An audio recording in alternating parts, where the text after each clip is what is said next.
Good morning dear student. आज chemical kinetics में जो हम टॉपिक डिस्कस करने जा रहे हैं that is integrated rate equation. तो ये इंपॉर्टेंट टॉपिक रहेगा, आपने इनके ऊपर जो है वो न्यूमेरिकल डिस्कस करने हैं बेटा। तो पहले मैं आपको इंटीग्रेटेड रेट इक्वेशन जो है जैसे zero order, first order, second order ये ड्राइव करवाऊंगा। जो आपका जीरो ऑर्डर और फर्स्ट ऑर्डर जो है ये सिलेबस में है, जो आपका बोर्ड सिलेबस है। लेकिन जो आपके पास सेकंड ऑर्डर है वो आपका बोर्ड एग्जाम में नहीं है, बल्कि उसमें कंपटीशन में कई बार क्वेश्चन पूछ लिए जाते हैं। तो आपका स्टार्ट कर रहे हैं हम, that is integrated rate equation for zero order. तो सबसे पहले है इसके लिए हम क्या करेंगे, कोई रिएक्शन कंसीडर कर लीजिए। जैसे R is changes to product, ये हमने बेटा कोई रिएक्शन कंसीडर कर ली, ठीक है। अब इसमें कंसीडर है रिएक्शन, ये अपने रिएक्शन ले ली बेटा। तो इसमें जो आपके पास according to differential equation, differential equation के अकॉर्डिंग जो आपने रेट के लिए एक्सप्रेशन कह रहा है इसमें, that is equal to rate is equal to reactant की टर्म में लेना बेटा, minus d by d t of concentration of reactant, ये ले लेंगे आप, ठीक है। और according to rate law, rate law की टर्म में लीजिए बेटा for zero order.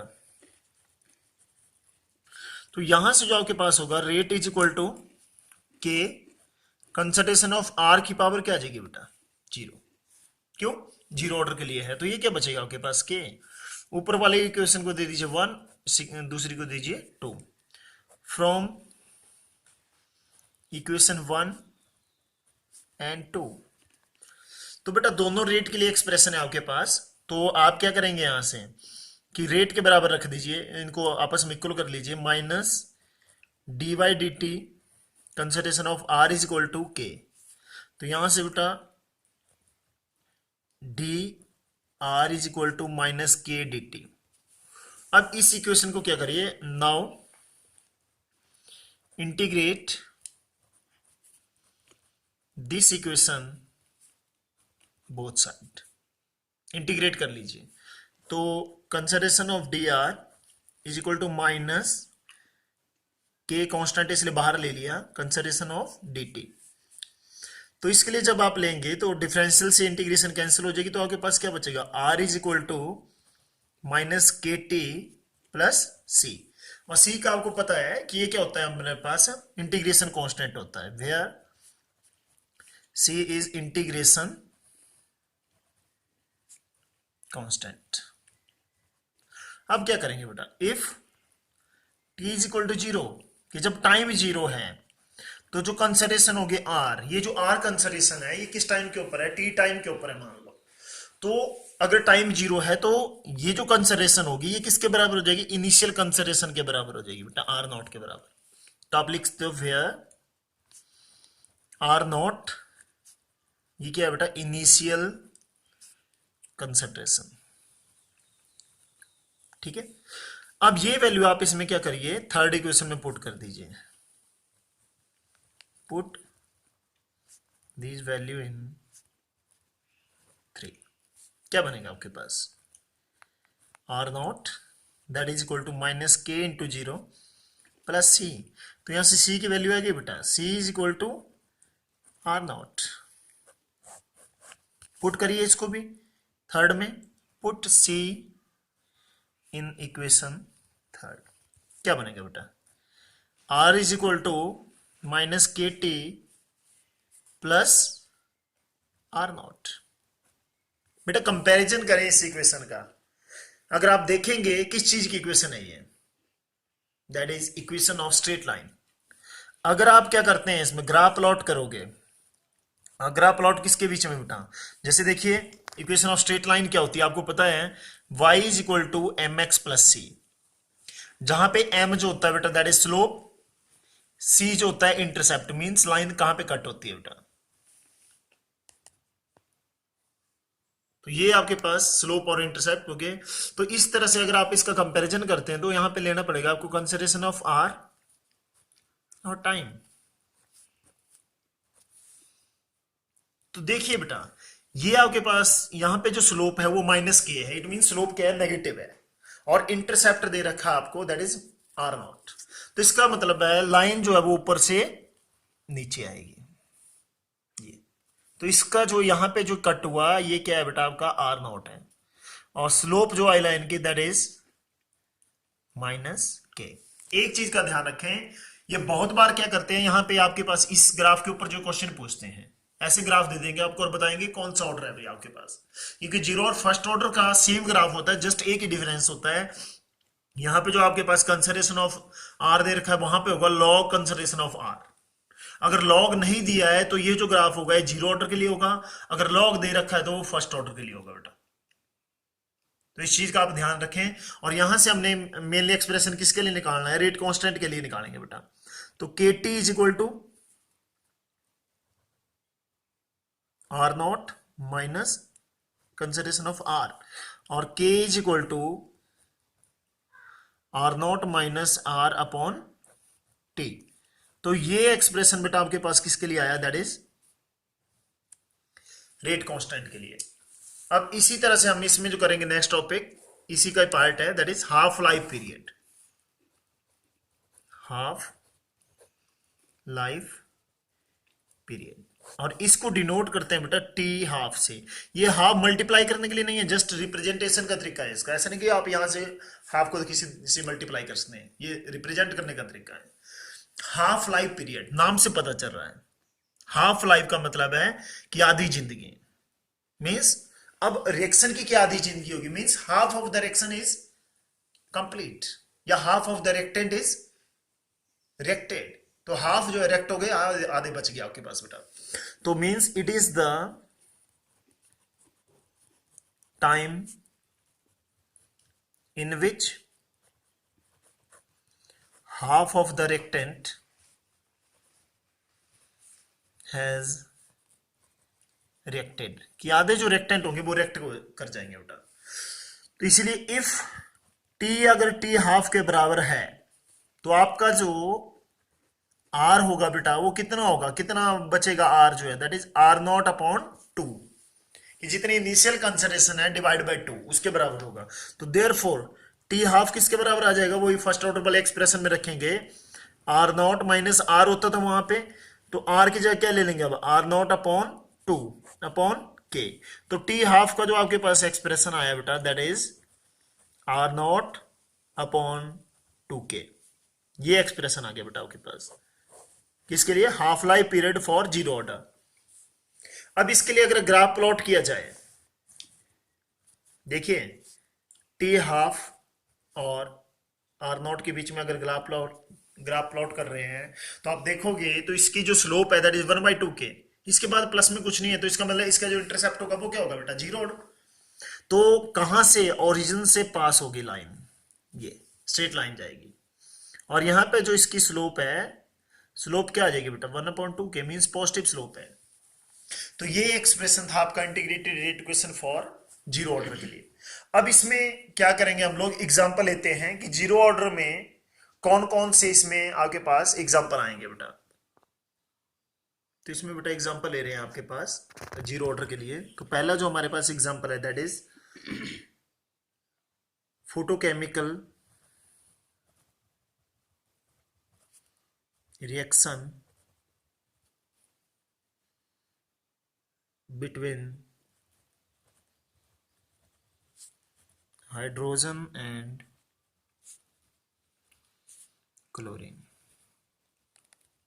Photochemical means the reaction which takes place in presence of sunlight. तो H2 plus Cl2 S nu 2HCl हो जाएगा पहला आपके पास। दूसरा एग्जांपल ले सकते हैं आप इसमें, डिकम्पोजिशन ऑफ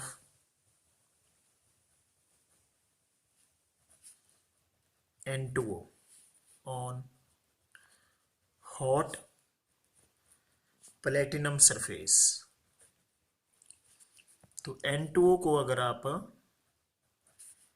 प्लेटिनम सरफेस के ऊपर हीट करते हैं तो ये किस में चेंज हो जाएगा, that is N2 plus half O2 में ये चेंज हो जाएगा। तो ये जो है जीरो ऑर्डर का है, ये भी एग्जांपल है। इसी तरह से थर्ड आपके पास आ जाएगा decomposition of NH3 in presence of molybdenum।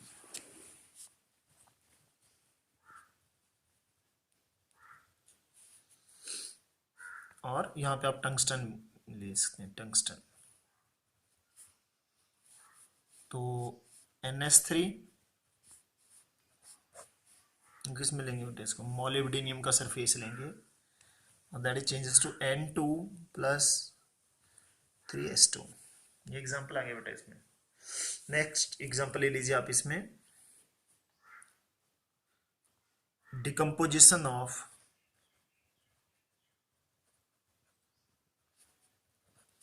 HI on gold surface. Means जो हेट्रोजीनियस आपके पास रिएक्शन होती है, हेट्रोजीनियस समझते हैं, जिसमें रिएक्टेंट और जो आपके पास कैटलिस्ट होता है वो डिफरेंट स्टेट में प्रेजेंट होता है, तो वो मोस्टली जो है वो जीरो ऑर्डर में इंक्लूड होती है बेटा। तो जैसे आपने HI लिया और सरफेस किसका लेंगे, गोल्ड का लेंगे, सॉलिड सरफेस है, that is changes to half H2 plus half I2। तो ये हो जाएगा आपके पास बेटा। या दूसरा लिस्ट हैं आप कि जितनी भी एंजाइम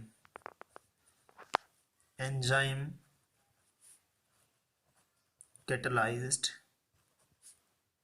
रिएक्शन, मींस सबस्ट्रेट लिया आपने और enzyme that is changes to product, तो ये भी किसकी होंगी जी, जीरो ऑर्डर के लिए हो जाएंगे बेटा आपके पास। तो ये आपके पास कुछ एक एग्जांपल जो थे वो जीरो ऑर्डर के लिए लिए हमने। और एक और चीज आपको बताना चाहूंगा, अगर आप ग्राफ प्लॉट करते हो किसके बीच में, रेट और कंसंट्रेशन ऑफ रिएक्टेंट, तो आपके पास ग्राफ कैसा आएगा जीरो ऑर्डर के लिए, ये ग्राफ आएगा बेटा, ध्यान रखें, फॉर जीरो ऑर्डर। और क्यों आएगा ग्राफ ये, क्योंकि जो रेट होती है वो इंडिपेंडेंट होती है किससे बेटा, कंसंट्रेशन ऑफ रिएक्टेंट, मींस के बराबर होगा, इसलिए वो कंसंट्रेशन को चेंज करने का रेट के ऊपर कोई इफेक्ट नहीं पड़ता है। तो ये आपके पास जीरो ऑर्डर के लिए था। अब स्टार्ट कर रहे हैं आपके पास, that is integrated rate equation for first order. तो देखिए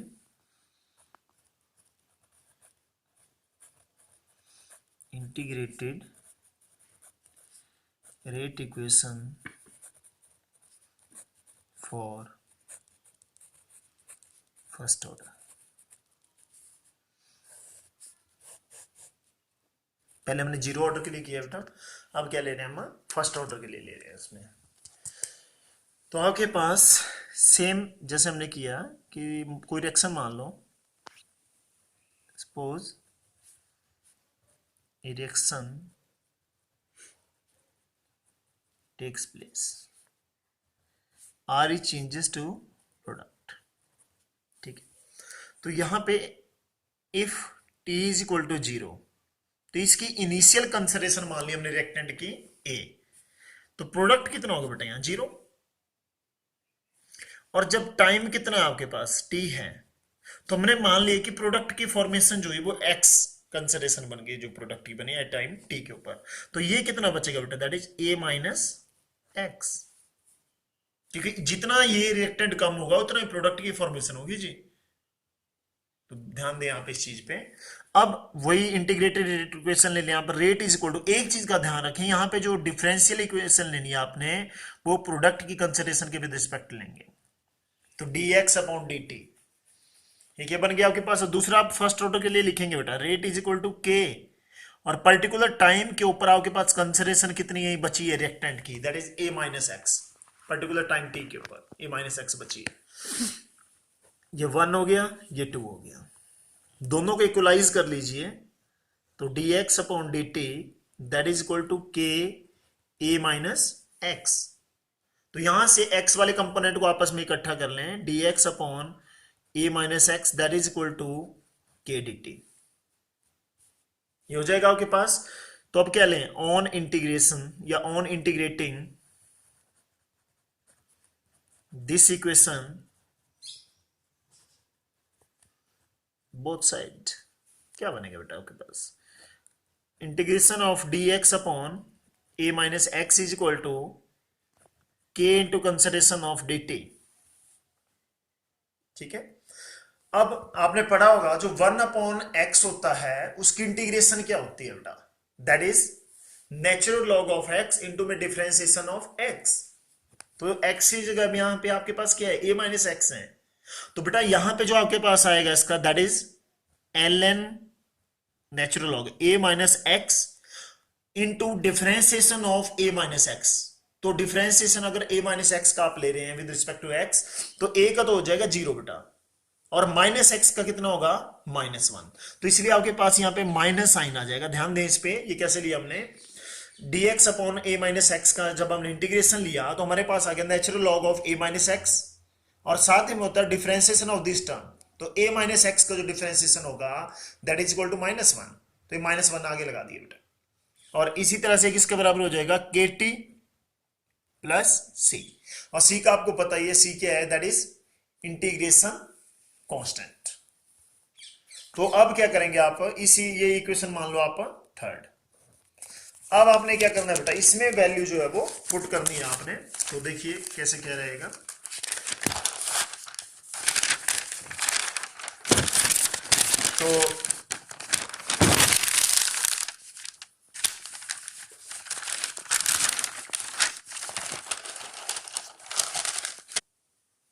तो अब इसमें इस इक्वेशन में जो हम वैल्यू रखेंगे, if t is equal to 0, जब t 0 है बेटा तो x क्या है, 0 है। तो जो हमारे पास इक्वेशन है उसमें वैल्यू पुट कर लीजिए, तो आपके पास क्या आएगा बेटा, -ln a माइनस एक्स था, उसकी जगह क्या बचेगा, जस्ट a बच गया, या a माइनस 0 कर लीजिए, that is equal to minus k into 0 plus c। तो यहां से आपके पास c की वैल्यू आ गई -ln a। इस c की वैल्यू को पुट कर देंगे इक्वेशन थर्ड में, put the value of c in equation third. तो करिए बेटा पुट, तो देयर फोर क्या बचेगा आपके पास, -ln a minus x that is equal to kt minus ln a। ln means natural log. अब आपने बेटा अगर क्या करना है, इसमें नेचुरल लॉग को बेसिक लॉग में चेंज करना है, तो आपके पास क्या बन जाएगा, -2.303 log a minus x that is equal to kt minus 2.303 log a। ठीक है, और -2.303 से डिवाइड कर लें दोनों साइड, तो log a minus x that is equal to minus kt upon 2.303 plus log a। इसको दे दो बेटा इक्वेशन नंबर 4। ठीक है, अब आप क्या कर सकते हो, इस इक्वेशन के लिए ग्राफ प्लॉट कर सकते हैं आप, या ऐसा भी कर सकते हैं आप, पुट इसको साइड में कर लीजिए आप, a minus x is equal to a, और जो a होगा वो क्या हो जाएगा, a नॉट इनिशियल कंसिडरेशन के बराबर। तो आपके पास ये जो इक्वेशन बनेगी बेटा, log a is equal to minus kt upon 2.303 plus log a naught, ये आ गई। तो ग्राफ प्लॉट करिए अब आप, ग्राफ किसके बीच में आएगा, लॉग a और टाइम के बीच में बेटा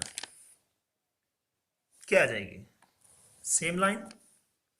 स्लोप क्या है बेटा लाइन की, यहां से क्वेश्चन आता है, slope is equal to minus k upon 2.303, और इंटरसेप्ट क्या हो गया, ये point log A not.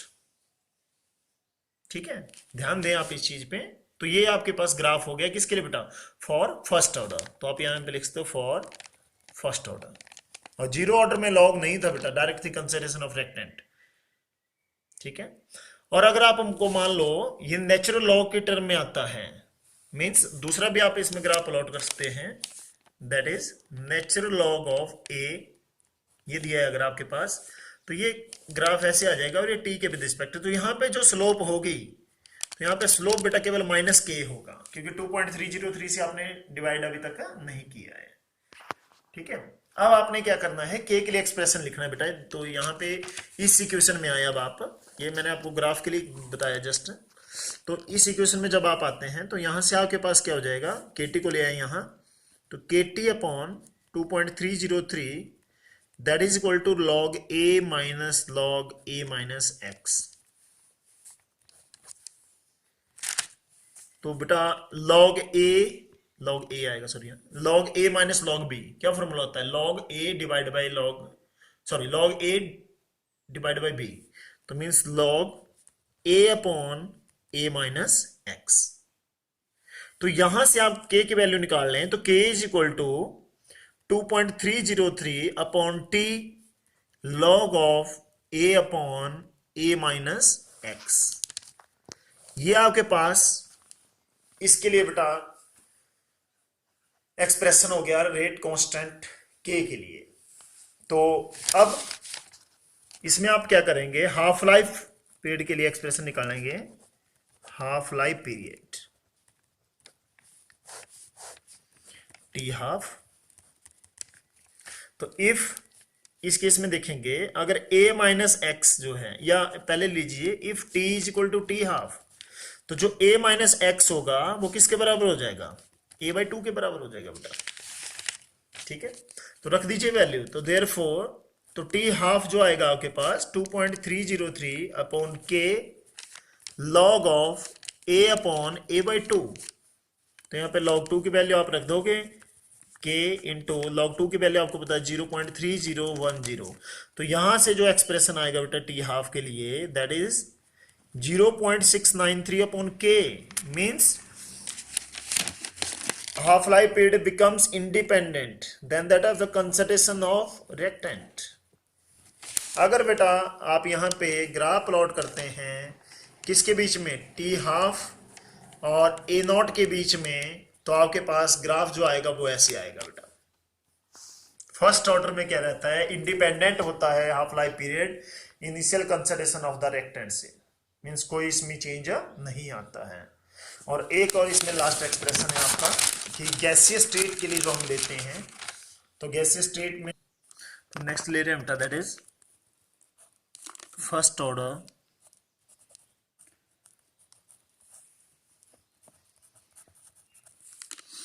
Equation in gaseous phase ले रहे हैं हम। तो गैसियस फेज में फर्स्ट ऑर्डर इक्वेशन कैसे आती है वो चीज देखिए आप। जैसे हमने एग्जांपल लिया ए जी गैसियस फेज में है, इसको हमने डिकम्पोज किया, ये डिकम्पोज हो गया बी जी प्लस सी जी, मीन्स गैसेस में रिएक्टेंट और प्रोडक्ट जो है। अब बेटा ये प्रेशर की टर्म में निकलेगा, if T is equal to 0, तो इनिशियल प्रेशर मान लिया पी नॉट, इसका प्रेशर कितना होगा, 0, क्योंकि जब टाइम 0 है तो इसका मतलब रिएक्टेंट जो है वो डिसोसिएट नहीं हुआ है बेटा। तो अब आप क्या कर लेंगे, time is equal to t, तो इसका प्रेशर मान लिया हमने कि कितना बना, पी स्मॉल पी, और ये कितना बचेगा बेटा, पी नॉट माइनस पी। ठीक है, और आपको दिया है let p t total pressure of reaction mixture at time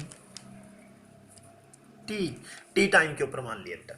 ठीक है, तो आप क्या करोगे यहां से, therefore P naught minus P means pressure of this plus this plus this, ये आपको किसके बराबर दिया है बेटा, पीटी के बराबर दे रखा है। तो पी से पी कैंसल, क्या हो गया आपके पास, P naught plus P is equal to P T. हमें स्मॉल पी की वैल्यू चाहिए बेटा, तो P T minus P naught, ये आपने यहां से वैल्यू निकाले। देयरफॉर तो जो पीए का प्रेशर होगा कितना था ये आपके पास, अगर आप यहां पे देखोगे पी नॉट माइनस पी था, तो लिख दीजिए P naught minus small P. आप यहां पे क्या करिए, स्मॉल पी की वैल्यू रखिए बेटा माइनस, तो स्मॉल पी की वैल्यू यहां से पुट कर दी इसमें, p T minus P naught कितना आ गया बेटा, तो p a is equal to 2 p naught minus p t. तो देयरफॉर क्या एक्सप्रेशन आया बेटा, k is equal to 2.303 upon t log of, यहां पे रखते थे बेटा हम concentration a, that is initial concentration, तो ऊपर रखेंगे हम initial pressure that is p naught, और नीचे रखना है हमें कि प्रेशर जो है पीए का कितना है, तो पीए का जो pressure P naught minus P, इसकी वैल्यू जो निकाली हमने दैट इज ये निकली है बेटा, तो क्या आई 2 p naught minus p t. तो कई बार ये क्वेश्चन भी आपको, ये डेरिवेशन भी छोटी सी इसमें पूछ ली जाती है, तो ये डेरिवेशन आप ध्यान से करें। और एक छोटा सा लास्ट में आपको इसमें एग्जांपल दे रहा हूं मैं, तो देखिए क्या क्वेश्चन है आपके पास, वो देख लीजिए आप। तो जो न्यूमेरिकल है आपको छोटा सा है इसमें, दैट इज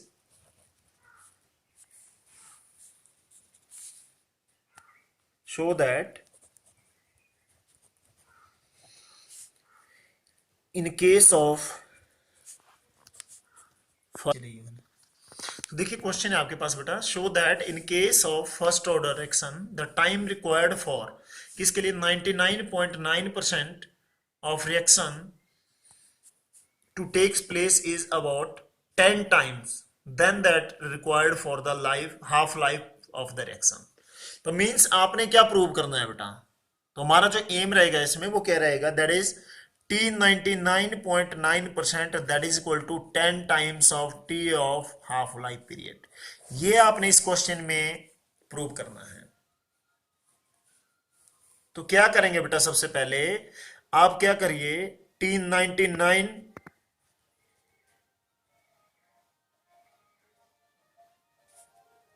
के लिए एक्सप्रेशन लिख दीजिए, दैट इज 2.303 के log of a upon a minus x होता था बेटा, तो a की जगह क्या लेंगे, अगर परसेंटेज में दिया है तो इनिशियल कंसिडरेशन लेंगे आप 100, ये परसेंटेज तो 100 लेना है, तो नीचे क्या होता है a माइनस एक्स, तो a क्या हुआ 100 माइनस x क्या होगा, जो आपको जितनी परसेंटेज दी है कि टाइम फॉर दिस परसेंट, तो आपके पास क्या है 99.9, ठीक है। तो क्या बन जाएगा बेटा, 2.303 के लॉग ऑफ 100 अपॉन 0.1, ठीक है। तो यहां पे जो आपके पास आएगा 2.303 अपॉन के लॉग ऑफ 10 टू पावर 3000 चला जाएगा बेटा ऊपर, ठीक है। और इसके बाद आप क्या करेंगे, यहां से इसके लिए जो वैल्यू आएगी दैट इज 2.303 के इंटू 3 log 10, तो 2.303 के और इंटू में 3, because log 10 is equal to क्या आएगा बेटा 1, ठीक है। अब आप क्या करिए, टी हाफ के लिए एक्सप्रेशन लिखिए, इसको यहीं रहने दीजिए 99.9%, इसको यहीं रहने दो, इसको नंबर दे दो 1। अब टी हाफ के लिए अगर आप एक्सप्रेशन लिखते हो तो आपके पास क्या आता है बेटा, 2.303 अपॉन के लॉग a अपॉन a/2 लेते हैं हम, तो ये बन जाएगा 2.303 अपॉन के लॉग 2, और log 2 की जो वैल्यू आती है बेटा 2.303 अपॉन के इंटू लॉग 2 की वैल्यू होती है 0.3010, ठीक है। अब ये जो आपके पास है दैट इज इक्वेशन सेकंड, ठीक है। तो इसमें क्या करेंगे आप, अब पुट कर दीजिए, पुट सेकंड इन फर्स्ट, तो क्या बनेगा बेटा आपके, या डिवाइड करिए, पुट रहने दो, डिवाइड फर्स्ट बाई सेकेंड, क्या बनेगा T 99.9 upon T half that is equal to 2.303 into 3 upon k, और ये उल्टा हो जाएगा बेटा आपके पास दूसरा k अपॉन 2.303 इंटू 0.3010। तो अगर आप यहां से देखोगे तो k से k आपका कैंसल, 2.303 से कैंसल, तो आपके पास ये जो बचा दैट इज 3 अपॉन 0.3010, तो इसको अप्रोक्सीमेटली आप 0.3 ले लीजिए और ये क्या बच जाएगा आपके पास T99.9, that is equal to 10 times of T12। ठीक है, ये आपके पास आपने इसमें प्रूव करना था। तो नेक्स्ट वीडियो में नेक्स्ट टॉपिक आपका डिस्कस करेंगे। ओके बेटा, थैंक यू।